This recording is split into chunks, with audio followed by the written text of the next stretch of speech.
1 ሰዓት ወይም 12 ሰዓት ጀምረን እስከ ምሽቱ 5 ሰዓት ጊዜ ሰጥተን በወር 30 ሺህ 40 ሺህ ነው የምናገኘው።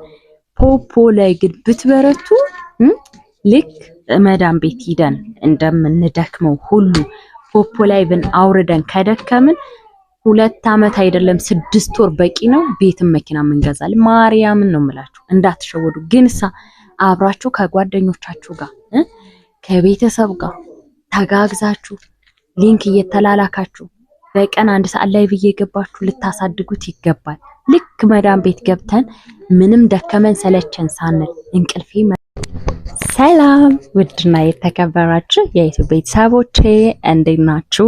ደህና ናችሁ ወይ? እኔ ያለው እግዚአብሔር ይመስገን። ዛሬ ለእናንተ ደስ የሚል ዜና ይዤ መጥቻለሁ። በትዕግስት አዳምጡኝ። ማርያምን በጣም ትክክለኛና ለእናንተ ጠቃሚ የሆነ ኢንፎርሜሽን ይዤላችሁ የመጣሁት። በመጀመሪያ ለኤልዳና ኮቻ ዩቲዩብ አዲስ ከሆናችሁ ሰብስክራይብ በማድረግ እንዲሁም ይሄን ያህል 5 ዓመት ሙሉ ከኔ ጋር ቤተሰብ ሆናችሁ ላይክ በማድረግ ኮሜንት በማድረግ አበረታቱኝ። እና እንዴት ናችሁ? ስራ እንዴት ነው? ሁሉ ነገር መልካም ነው? እንዴት ነው? አምሮብኛል እና ደህና ናችሁልኝ? እኔ ፍቅሮች ነኝ፣ ደህና ነኝ እግዚአብሔር ይመስገን። በነገራችን ላይ በጣም ነው የምወዳችሁ፣ በጣም ነው የማከብራችሁ። በጣም አይ ላቭ ዩ ሶ ማች። እና ዛሬ በመጀመሪያ ግን እያንዳንድሽ እዚህ ጋር የምታዩ በዚህ ፈገግታ እየተዝናናሽ ቪዲዮውን እስከ መጨረሻ ልታይ ቃል ግቢ። አው አንቺ እሱ ጋር ሶፋ ላይ ቁጭ ብለሽ የምታይኝ፣ አልጋ ላይ ሆነሽ ሳሎን ቤት እያጸዳሽ የምታይኝ አንቺ እሷ ቆንጆ የመዳም ቅመሟ ይሄን ቪዲዮ እስከ መጨረሻው በማየት እህታችሁን የመዳም ቅመሟ ልጅ አሳዳጊዋን አበረታቱኝ፣ ሰፖርት አድርጉኝ። እወዳችኋለሁ። በመቀጠል ዛሬ ለእናንተ ይዤላችሁ የመጣሁት ቪዲዮ ፀጉሬ ግን እንዴት ነው? አሁን ታጥቢው አምሮበታል። እና ማሮችዬ ዛሬ ይዤላችሁ የመጣሁት ባለፈው የቪዲዮ ስቶሪ ላይ ወይም ደግሞ ሾርት ቪው ላይ ስለ አንድ ቆንጅዬ አፕ በቀላል መንገድ ብር የሚሰራበት አፕሊኬሽን እያስተዋወቅኳችሁ ነበረና ብዙ ሰዎች በውስጥ መታችሁ ጠይቃችሁኛል። በቻልኩት አቅሜ አስተዋውቂያችኋለሁ፣ ነግራችኋለሁ። ዛሬ ሰፋ ባለ መንገድ እናንተ እኔ ስደት ነበርኩ፣ ከስደት መጥቼ ኢትዮጵያ ቁጭ ብዬ ትዳሬን ይዤ ልጄን እያሳደግኩኝ የኢትዮጵያን ኑሮ ማሸነፍ ከቻልኩ ብዙ እህቶቻችን ለምን እድሜያቸው በሰው ሀገር ይበላል? ለምን እንደኛ ተፍጨርጭረው አገራቸው ላይ የግድ ባንዴ ፎቅ መገንባት ወይም ደግሞ ባንዴ መኪና መግዛት ሳይሆን ደረጃ በደረጃ ሌቭል በሌቭል የሚያድጉበት ነገር ካለ ለምን ያንን ሼር አላደርጋቸውም ብዬ በቅንነት ልነግራችሁ መጥቻለሁ። እናንተም ደግሞ ይሄንን ቪዲዮ ላይክ፣ ሰብስክራይብ፣ ኮሜንት፣ ሼር በማድረግ አበረታቱኝ የኔ ጣፋጮች። ዛሬ ስለ ፖፖ ላይቭ ልነግራችሁ መጥቻለሁ። ማርያምን ነው የምላችሁ። አሁን እንደምታውቁት ዩቲዩብ አዲስ ይዞ መጥቷል። አዲስ ዩቲዩብ መክፈት የምትፈልጉ ልጆች ሰዓት ለመሙላት እንዲሁም ድሮ በሾርት ቪው በቀላል መንገድ ሲከፈል የነበረ ትንሽ ከበድ ብሎ መጥቷልና ሰው ዩቲዩብ ከከበዳችሁ ምንም አይነት ትልቅ ነገር ሳይጠይቃችሁ ጥሩ ገቢ የምታገኙበት አፕሊኬሽን ፖፖ ለምን አላስረዳችሁም ብዬ መጣሁ። በትዕግስት ካዳመጣችሁኝ ማርያምን ትጠቀሙበታላችሁ። ነገ ኤልዱ እንዲህ ብላን እንዲህ አድርገን ተመስገን ዛሬ ጥሩ ስራ ሰራን ብላችሁ እንደምታመሰግኑኝም ተስፋ አደርጋለሁ። ፖፖ ላይቭ እንደ ዩቲዩብ ሰዓት አይጠይቅም፣ እንደ ዩቲዩብ ሰብስክራይብ ብዙ አይጠይቅም። ምንድነው የሚጠይቀው? ብርታት፣ ጀግንነት፣ ተስፋ አለመቁረጥ ይፈልጋል እንጂ ከዩቲዩብ በበለጠ እውነት ለመናገር በአጭር ጊዜ ውስጥ ጥሩ ደረጃ የምትደርሱበት አፕሊኬሽን ነው። ግን ከምቀኝነት የጸዳ መደጋገፍን ይፈልጋል። ምን ልላችሁ ነው? ሁላችንም ስደት ላይ ስንኖር ብዙ ጓደኞች አሉን። ሃይ እንዴት ነሽ? ቲክቶክ እንደዚህ፣ ፌስቡክ እንደዚህ፣ ኢሞ እከሌ ያጸይሙ ወንድ፣ ቀይዋ ቀጭኗ ሴት የምንባባላቸው ብዙ የሴት ጓደኞች አሉን። ይሄንን ሰው ብናማ ወይ እከሌ እንደዚህ እንደዚህ ብንል ከፈጣሪ መንገድ ከመውጣት ውጪ ሌላ ጥቅም የለውም።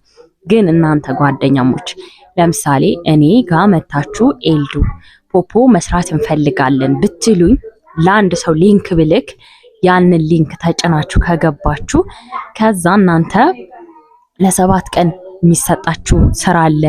በጣም ቀላል 1 ሰዓት 2 ሰዓት የማይፈጅ በጣም ሲምፕል ስራ ሰርታችሁ ጓደኛሽን እንደዛው አንቺ ሊንክሽን ሼር ብታረጊላት አንድ ሰው አስገብታችሁ $17 ይከፈላችኋል ማለት ነው። $17 ደግሞ 1000 ስንት ነው? 17 ወደ 1800 2000 ብር አካባቢ ነው። በአንድ ሰው ዝም ብላችሁ አምስት ጓደኞቻችሁን ወደ ፖፖ ስታስገቡ ኤጀንት ትሆናላችሁ። የእናንተ ስራ ምን ይሆናል? 5ቱ ያስገባቻቸው ልጆች በርቺ እየሰራሽ ነው እያላችሁ እንደ ጓደኛ ሰፖርት እየተደራረጋችሁ ዛሬ እሷ ላይ ብላይ ነገ አንቺ ላይ ብላይ እየተደራረጋችሁ ከበረታችሁ እነዛ ያስገባሻቸው 5ቱ ልጆችሽ ስራውን ሲሰሩ ያንቺ ኮሚሽን እያደገ በየጊዜው ሳይቋረጥ ገቢ ታገኛለሽ። አይሽ እኔ አንድ ሰው አስገብቼ በአንድ ሰው ብቻ በሰከንድ የሆነች እህቴን እንደዚህ ፖፖ ተጠቀሚያለሽ አልኳት። እሷም ስለምትጠቀምበት ስለምታውቅ ሳስረዳት እውነት መሆኑን ስታገኝ ሰራች። ይቺን የምታያት 2000 ብር ይዤ መጣሁ። ዝም ብዬ በቃ እንደቀላል 2000 ብር ቀላል አይደለም። ከአንድ ሰው 2000 ብር ማግኘት 20 ሰው በቀን 10 ሰው ኢንቫይት ብታረጉ ስንት ብር ታገኛለሽ? በየወሩ ይቆጥራል ማለት ነው። አያችሁ አይደለ? ስለዚህ ሰብስክራይብ ሳትጠየቁ ሰዓት በነገራችን ላይ ዩቲዩብ አሁን 8000 በፊት አንድ ዩቲዩበር ህጋዊ ለመሆን ወይም ደግሞ የዩቲዩብ ካምፓኒ ሞኔታይዜሽን ህጋዊ እንዲሆንለት 4000 ሰዓት እና 1000 ሰብስክራይበር ነበረ የሚጠየቀው። አሁን 8000 ሰዓት እና በሾርት ቪው ደግሞ 10 ሚሊዮን በ90 ቀን ውስጥ ወይም በ3 ወር ውስጥ 10 ሚሊዮን ሾርት ቪው ካላችሁ ህጉን አሟላችሁ ነበር። አሁን 10 እጥፍ ጨምሮ 20 ሚሊዮን ሆኗል ማለት ነው። አያችሁ አይደለ? 20 ሚሊዮን ሾርት ቪው እና 8000 ሰዓት ዩቲዩባችሁ ላይ ከሌለ ዩቲዩብ በአዲሱ ህግ መሰረት እናንተን አያሳትፋችሁም ማለት ነው። ስለዚህ በዩቲዩብ ብዙዎቻችሁ ዩቲዩብ ላይ ብቻ ፎከስ ከምታደርጉ ፖፖ በጣም ምርጥ አይደለም ጓደኛ ማለት 5 ወንድም ወይ 5 እህት ካለሽ ለ5 እህቶችሽ ሼር አድርገሽላቸው አብረሽ ከጓደኞችሽ ከቤተሰቦችሽ ጋር የምትሰሪው በጣም አዋጪ የሆነ ስራ። እኔ በጣም ነው የተሸወርኩት። በእርግጥ እኔ ዩቲዩብንም አልተውም። ለምን የኔ ዩቲዩብ ህጋዊ ሆኗል። በማገኛቸው አጋጣሚዎች ቪዲዮ እየሰራው ባሳድገው ነገ አንድ ቪዲዮ ቫይራል ይወጣና ይጠቅመኛል። ይሄን ስላችሁ እናንተ ዩቲዩብ አትስሩ እያልኩ አይደለም። ዩቲዩብ ስሩ፣ ግን እንደ ድሮ አሁን ባጭር መንገድ ይሄ ባንዴ ብው ብላችሁ ዩቲዩብ ላይ ሰብስክራይብ ይሄ ሞኔታይዝ መሆን ከባድ ነው። 8000 ሰዓት ስለ ሰዓት የምታውቁ በጣም ታውቁታላችሁና 8000 ሰዓት ማለት በጣም ከባድ ነውና ዩቲዩብም ስሩ፣ ጎን ለጎን ደግሞ ፖፖ ስሩ እና የፖፖ ሊንክ ዲስክሪፕሽን ላይ እዚህ የመጀመሪያ ኮሜንት ላይ አስቀምጥላችኋለሁ። እሱ ሊንክ በመጫን ፖፖውን አውርዱ። ስልክ ቁጥሬንም እዛው ዲስክሪፕሽን ላይ አስቀምጥላችኋለሁ። በቴሌግራም ሃይ ኤልዱ ከዩቲዩብ ነው የመጣ ነው እያላችሁ አናግሩኝ። ማርያምን ምንም ሳልሰላች ከሀስከፈ እያስረዳው ፖፖ እንዴት ሰርታችሁ መለወጥ እንደምትችሉ እኔ እረዳችኋለሁ። እናንተ ብቻ አይደላችሁ የምትጠቀሙት። እኔ እናንተን አስረድቼ በስነ ስርዓት ስራ ላይ እንድትሉ ሳደርግ ፖፖ ለኔ የሚያስብል ኮሚሽን አለ። ስለዚህ ትክክለኛው መረጃ የምሰጣችሁ ለእናንተ ብዬ ብቻ ሳይሆን ለራሴም ጥቅም ነው ማለት ነው። ገባችኋ? ስለዚህ እመኑኝና ኤልዱን የምታቋታላችሁ። ይሄ ቪዲዮ ቫይራል ከወጣ ብዙ ሰዎች ጋር ከደረሰ ኤልዱን በድሮ ማንነቷ አሁንም እግዚአብሔር ይመስገን ግን ከመንፈሳዊ ህይወት ትንሽ እንዲህ ራቅ ያልኩ ስለሚመስለኝ ምንም ቢሆን ግን ለዋሻችሁ አልችልም። እናንተን የማይጠቅም ነገር ስሩ ልላችሁ ስለማልችል ማለት ነው። ሁላችሁም ይሄን ቪዲዮ ሰምታችሁ ዲስክሪፕሽን ላይ ማስቀምጥላችሁን ሊንክ እየተጫናችሁ ፖፖ አውርዱ። ስልክ ቁጥር አስቀምጣላችኋለሁ። እየመጣችሁ በቴሌግራም በዋትስአፕ በኢሞ አናግሩኝ። ፕሮሰሱን ሙሉ በሙሉ አስረዳችኋለሁ። በአጭር ቀን ውስጥ ተከፋይ ሆናችሁ ከመዳም ኩሽና ወጣችሁ ጥሩ ደረጃ እንደምትደርስ ተስፋ አደርጋለሁ ማለት ነው። እና ዩቲዩብን በርቱ፣ እንተጋገዛለን። ዩቲዩብ መክፈት የምትፈልጉ ካላችሁ እኔ ሼር አደርጋለሁ፣ በቻልኩት አቅሜ ሼር አደርግላችኋለሁኝ እንድታድጉ። ዩቲዩባችሁ ሼር ሲደረግ የኔ ሰብስክራይበሮች ሲመለከቱት እናንተን በቅነት ሰብስክራይብ ሲያደርጓችሁ ዩቲዩብ በቀላል መንገድ እንድታድጉ ይረዳችኋል። እሱን ለማድረግ አያም ሬዲ። ዛሬ ኤልዱ ምን ሆነሽ ነው? ፀጉሬ ግን እንደምታዩት አምሮበታል። አሁን ነው የታጠብኩትና ፍሪዝ ሆኖ ምናምን ባይ ጋድ እንደዚህ አድርገው በሆነ ማለት ነው። እና የኔ ውዶች ማለት ነው ማርያምን የስደት ላይ ሽንት ቤት ፉክት ብለን 24 ሰዓት ጧት ተነስተን ሽንት ቤት ሳሎን አጽድተን የህፃን ዳይፐር ቀይረን የትልቅ ሰው ዳይፐር ቀይረን መኪና አጥበን ምናምን ሙሉ ጊዜያችን ከጧት 11 ሰዓት ወይም 12 ሰዓት ጀምረን እስከ ምሽቱ 5 ሰዓት ጊዜ ሰተን በወር 30-40 ነው የምናገኘው።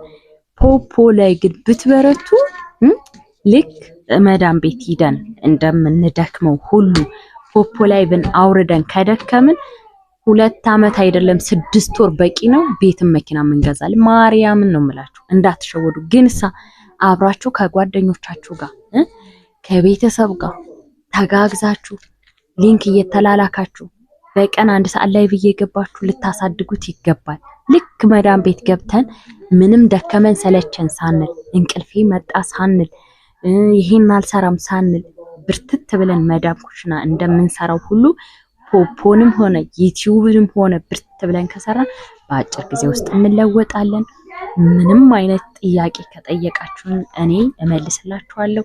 ዲስክሪፕሽን ላይ የማስቀምጠው ሊንክ እየተጫናችሁ ፖፖ አውርዱ።